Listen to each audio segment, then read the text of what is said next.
Alhamdulillah, kita panjatkan syukur kehadirat Allah SWT karena pada hari ini kita bisa diberikan kesehatan dan bisa mengikuti pelaksanaan PLS ini ya, dalam bentuk daring ya, karena memang pada saat ini kondisi kita, pembelajaran kita masih dalam pembelajaran daring, termasuk dalam pelaksanaan PLS kali ini. Anak-anak sekalian, selamat datang di SMP Muhammadiyah 3. Selamat datang dan bergabung bersama perguruan Muhammadiyah khususnya di Samarinda Hulu. Pada kesempatan ini saya akan menyampaikan tentang aturan tata tertib sekolah terutama SMP Muhammadiyah 3. Dan dalam hal ini nanti akan kita berikan pokok-pokoknya saja gitu ya. Ada beberapa poin yang ingin kita sampaikan. Yang pertama adalah yang berhubungan dengan pelaksanaan masuk sekolah. Pada pelaksanaan masuk sekolah ini kita biasanya di sekolah ini kita masuk pada jam 7.15, namun siswa harus sudah berada di sekolah pada jam 7. Kenapa pada jam 7? Karena pada saat itu jam 7 kita akan mulai dengan kegiatan tadarus bersama dulu di sekolah. Kalau hari Senin kita upacara seperti biasa, nah mulai dari hari Selasa sampai dengan hari Kamis, hari Jumat. Nah, hari Kamis kita tadarus dulu. Kemudian nanti pada hari Jumat kita olahraga paginya. Dan hari Sabtu itu dilakukan dengan sholat duha bersama sebelum pembelajaran dimulai. Jadi makanya kemudian kita masuknya jam 7 gitu ya. Jam 7 harus sudah di sekolah untuk memulai kegiatan tadarus itu. Baru kemudian nanti jam pertama dimulai pada jam 7.15. Kemudian sekolah diakhiri dengan sholat berjamaah zuhur dulu, baru kemudian kita pulang ya, jadi sebelum pulang kita sholat zuhur dulu berjamaah, baru kemudian kita pulang. Itu dalam kondisi kita normal ya. Jadi nanti dalam pembelajaran daring pun nanti anak-anak akan dibiasakan setiap paginya untuk melaksanakan tadarus dulu di rumah sebelum pembelajaran daring kita mulai. Itu kita lakukan setiap hari. Jadi nanti selama pembelajaran daring ini berlangsung, anak-anak nanti akan dihimbau oleh guru yang bersangkutan atau wali kelasnya untuk mengikuti tadarus bersama dulu di rumah masing-masing tentunya, baru kemudian kita laksanakan pembelajaran daring. Itu yang berlaku ya. Jadi seperti itu ketentuan umumnya. Kemudian karena kita ini sekolah Muhammadiyah, maka sebelum kita masuk belajar di kelas nanti kita akan mulai dengan doa bersama gitu ya. Nanti ada dipimpin oleh ketua kelas, kemudian diikuti dengan setelah doa, diikuti dengan janji pelajar Muhammadiyah ya. Nanti akan kita berikan bagaimana janji pelajar dan doanya nanti ya. Kemudian yang lainnya selain ketentuan jam masuk belajar dan pulang itu tadi, itu dimulai pada jam 7 dan diakhiri pada kurang lebih jam 13.30 kita sudah selesai, sudah pulang, sudah selesai waktu sholat. Kemudian kita lanjutkan dengan pakaian seragam ya. Pakaian seragam kita itu nantinya sama seperti yang lainnya juga. Pada hari Senin kita akan memakai seragam putih biru, atasan putih, bawahan biru ya. Kalau yang laki-laki itu celananya lingkar kakinya itu kurang lebih 18 cm, jadi tidak diperkenankan celana yang nantinya kecil banget atau anak bilang itu apa, celana botol gitu ya. Nah, itu tidak diperbolehkan. Ya, jadi lingkar kecil lingkar celana paling bawah itu adalah 18 cm. Kemudian kalau yang putri itu adalah roknya dalam bentuk rok lipit, bukan rok span. Ya. Jadi hari Senin itu putih biru. Ya. Nah, ini yang sedang kita sosialisasikan yang baru. Kemudian yang keduanya hari Selasa itu nanti putih hijau. Nah, ya. Rencananya nanti pada hari Selasa itu akan kita pakaian seragam kita adalah putih hijau. Kemudian hari Rabu itu batik batiknya batik SMP Muhammadiyah. Nah, batik SMP Muhammadiyah itu nanti atasannya warna batik, bawahannya kemudian warna putih, celana atau rok putih. Nah, hari Kamis itu batik IPM. Nah, seragam IPM, batik IPM itu nanti bawahannya itu biru, ya, celana biru atau rok biru. Kemudian hari Jumat pakaian olahraga, dan hari Sabtu itu seragam HW, ya, seragam HW, gitu ya. Itu mengenai pakaian seragam yang nanti akan kita setelah kondisi normal kita akan memperlakukan pakaian seragam kita seperti itu. Jadi selain itu nanti ada beberapa hal yang juga kegiatan-kegiatan kita di sekolah, ada misalkan ekstrakurikuler kita itu ada drum band, gitu ya.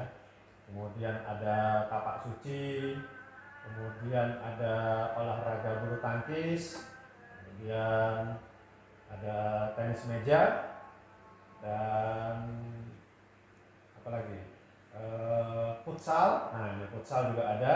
Jadi anak-anak yang punya hobi, punya keahlian, punya kemampuan di bidang itu masing-masing, silakan bergabung pada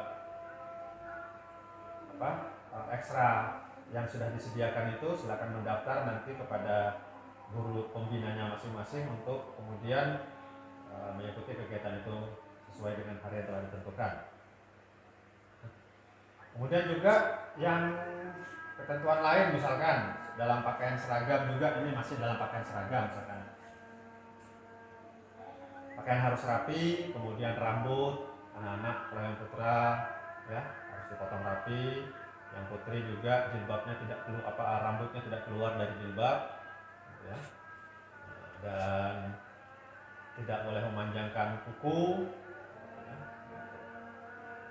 Kemudian juga celananya yang putra tidak kecil dan juga tidak gombrong, tidak terlalu lebar, ya. Sepatu, nah sepatu ini mulai dari hari Senin sampai hari Kamis itu wajib sepatu hitam. Misalkan kalau bisa sepatu hitam polos, gitu ya, sepatu hitam polos, kemudian kaos kaki putih. Ya. Sementara hari Jumat kita berikan kebebasan untuk sepatunya dan kaos kaki. Jadi hari Jumat itu boleh pada saat pakai olahraga boleh menggunakan sepatu bebas, gitu ya, sepatu warna-warni, sepatu apa saja yang anak-anak punya boleh dipakai pada hari Jumat. Hanya pada hari Jumat saja kita berikan kelonggaran, termasuk kaos kakinya. Ya, jadi kaos kaki dan sepatu pada hari Jumat boleh bebas. Kemudian hari Sabtu itu sepatu hitam, kaos kaki hitam untuk pakaian HW atau pramuka di rumah ya, itu namanya HW atau Hizbul Waton, gitu ya. Itu. Kemudian apalagi aksesoris, misalkan yang putri tidak berlebihan, gitu ya. Misalkan kalau perlu tidak menggunakan memakai perhiasan-perhiasan yang dari emas untuk menghindari hal-hal yang tidak kita inginkan, baik itu di jalan, ya, ketika anak mau turun sekolah ataupun pulang, jadi hindari aksesoris yang berlebihan, terutama yang terbuat dari emas. Kemudian juga make up tidak berlebihan, ya yang wajar-wajar saja, gitu ya. Kemudian yang putra juga tidak memakai kalung. Nah, ini penting, ya, tidak pakai kalung, tidak pakai gelang, tidak pakai tato, nah, gitu ya, putra tidak boleh, tidak ditindik. Nah, kemudian juga rambutnya nanti misalkan di merah-merahkan, nah itu juga tidak boleh, gitu ya. Gitu. Jadi kita yang biasa-biasa aja lah ya. Gitu. Kalau itu dilakukan dengan tertib, insya Allah aman-aman saja. Ya.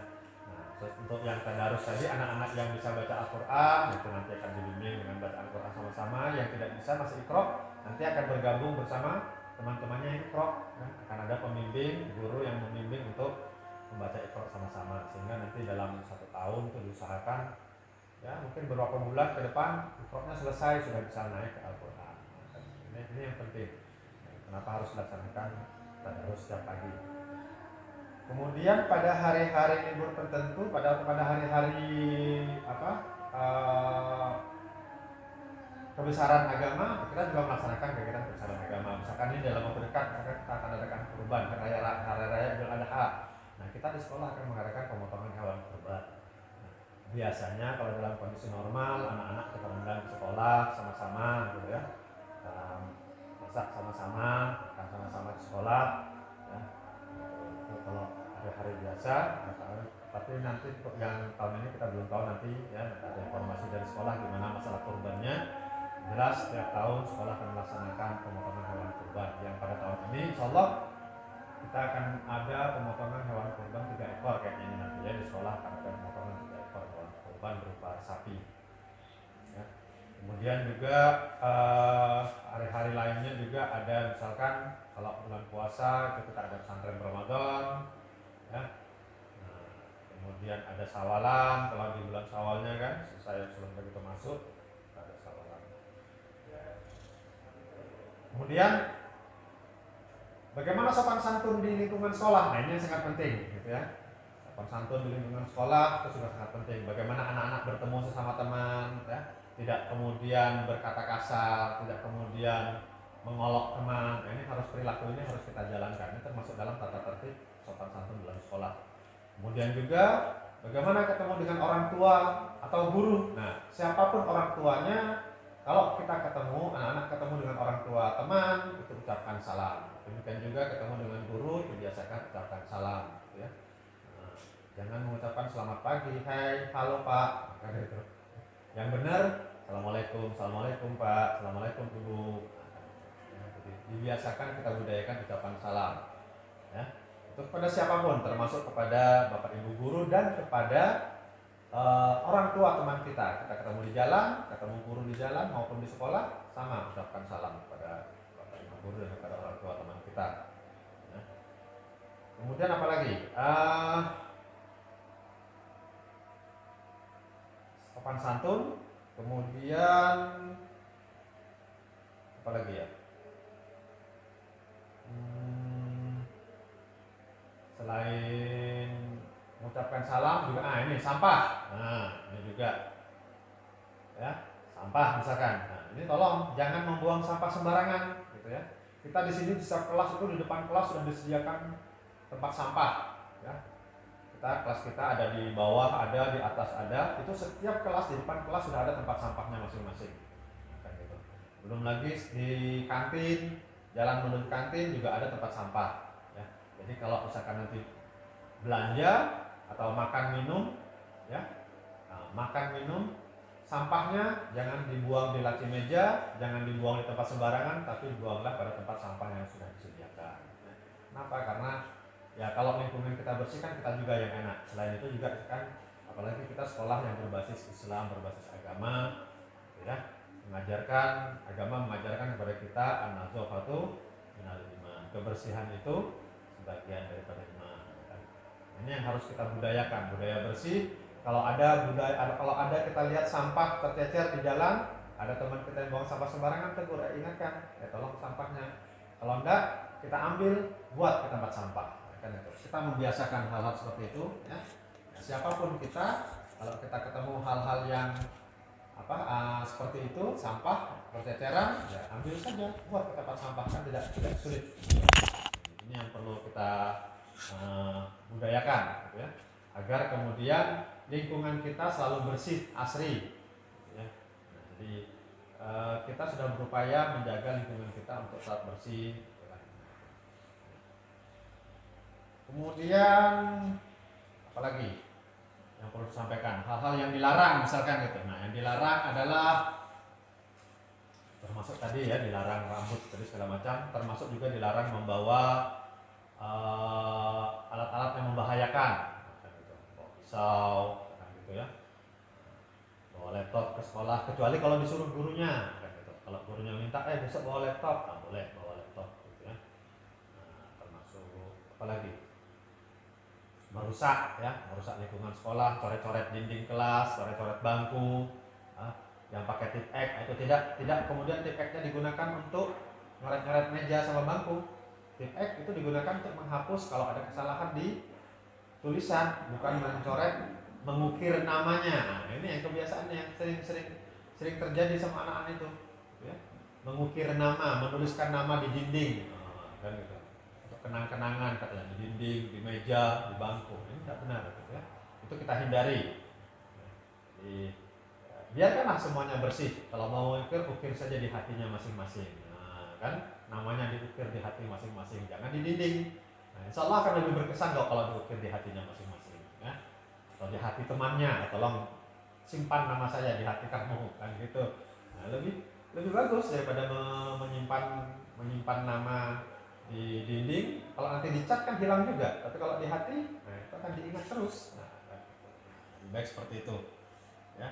Termasuk membawa CD player, misalkan bawa radio, tape, ke sekolah atau bawa gitar, kecuali kalau misalkan ada pelajaran kesenian, gurunya nyuruh bawa, kayak besok boleh bawa gitar, silahkan dibawa.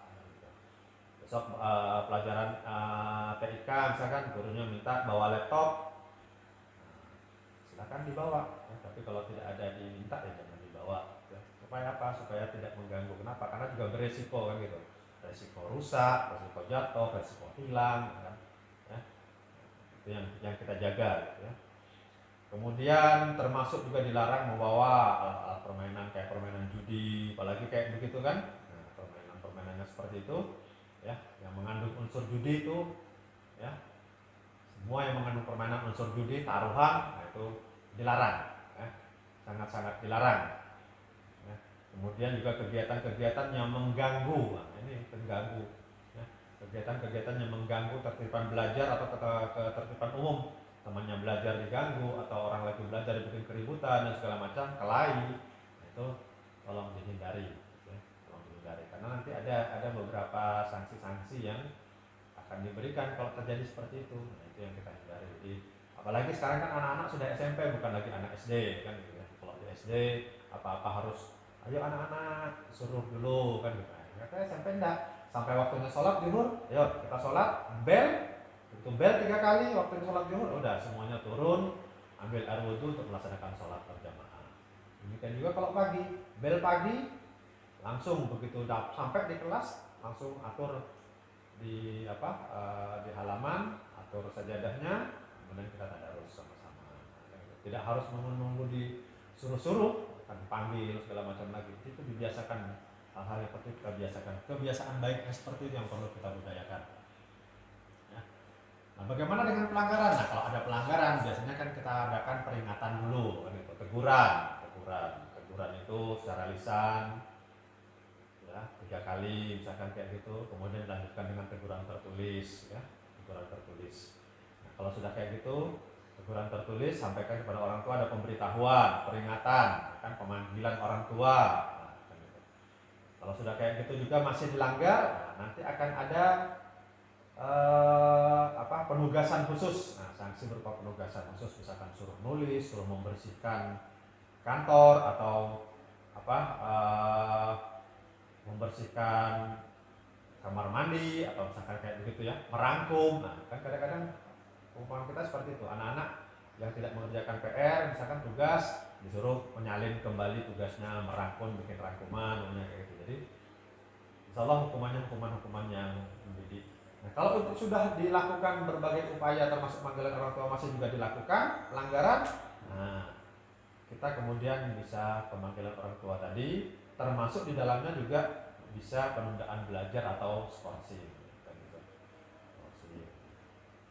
Supaya apa ini? Untuk memberikan efek jera kepada anak-anak, pada siswa, agar kemudian tidak mengulangi kegiatan-kegiatan yang merugikan orang lain atau merugikan dirinya sendiri, termasuk dalamnya melanggar tata tertib. Ya. Nah, jadi saya kira itu, gitu ya, sekilas tentang aturan tata tertib sekolah di lingkungan kita, tidak banyak. Nanti bagaimana aturan secara lengkapnya nanti insya Allah anak-anak akan kita kasih tata tertib itu, ya.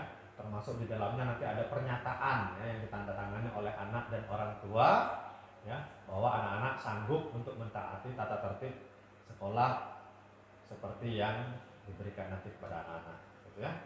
Nah, saya kira demikian yang dapat Bapak sampaikan, ya. Terima kasih. Ya. Assalamualaikum warahmatullahi wabarakatuh.